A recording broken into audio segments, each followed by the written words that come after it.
Well, what does he focus on? I'll tell you what he's focused on. Shower heads. You wash your hands, and in my case, I like to take a nice shower to take care of my beautiful hair. I have to stand under the shower for 15 minutes till it gets wet. It comes out drip, drip, drip. It's ridiculous. Yeah, it comes out drip, drip, drip.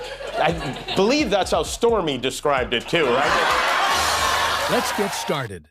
So Karoline Leavitt, you know, Trump's Gen Z hype woman, popped up on TV again this week to defend her favorite orange gladiator. She said Trump was only joking when he called himself a dictator on day one. Joking? Yeah, hilarious.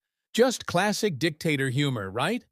Next thing you know, he'll be like, I'm only going to suspend the Constitution for a weekend, like a spa retreat for democracy. I'm sorry, have you ever paid a tariff? Because I have.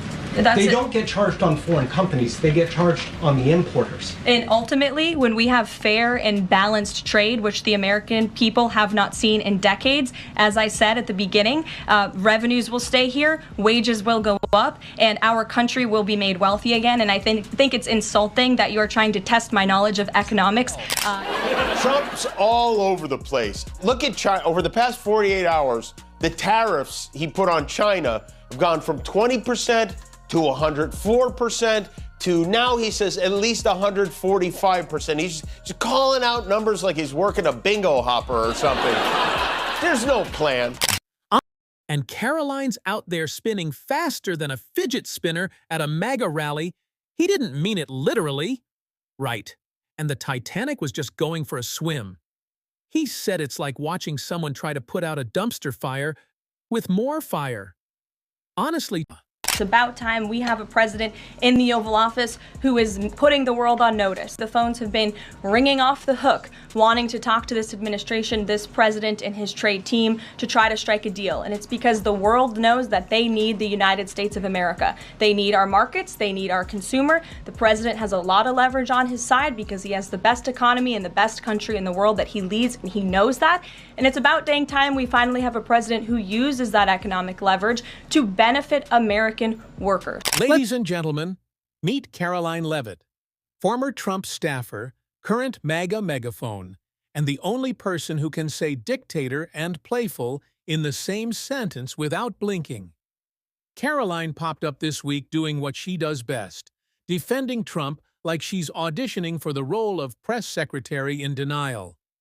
According to her, Trump saying he'd be a dictator only on day one was just a joke, right?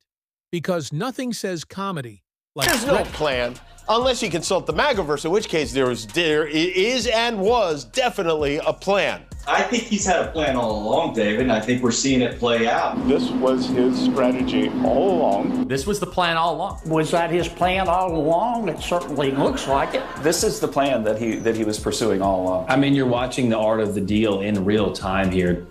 Well, if that was the plan, congratulations, because in 1 week the plan lost $6 trillion and every country in the world hates us now. According to her, Trump saying he'd be a dictator only on day one was just a joke, right? Because nothing says comedy like threatening democracy with a wink. She said it was playful. Girl, when Trump says dictator, he's not flirting. He's foreshadowing. And let's be honest, Karoline defending Trump is like using a paper towel to stop a flood. No matter how hard she spins, the mess just keeps growing. Hollywood, where a lot of the country watched a very special episode of The White POTUS tonight. It was a night of pomposity and circumstance as Donald Trump addressed a joint session of Congress because, you know, he rarely gets to be on TV, so why not? Every time she goes on TV, you can hear the Constitution sighing in the background. I mean, if loyalty points were currency, Karoline would be a billionaire. Too bad truth isn't accepted at the Trump store. So props to Karoline, the only person who can smile while watching democracy get curb-stomped, and call it leadership. Jig is up. Past American presidents sat by and let this happen, but President Trump stood up for our country, and he is saying no more. The president's message has been simple and consistent from the beginning. To countries around the world, bring us your best offers, and he will listen. Deals will only be made if they benefit American workers and address our nation's crippling trade deficits. And Karoline's out there spinning faster than a fidget spinner at a MAGA rally. He didn't mean it literally. Right. And the Titanic was just going for a swim. He said it's like watching someone try to put out a dumpster fire with more fire. Honestly, Trump could set the White House lawn on fire, and Karoline would be on Newsmax like he's just roasting marshmallows for freedom. Thanks for tuning in. Don't forget to like, share, and subscribe.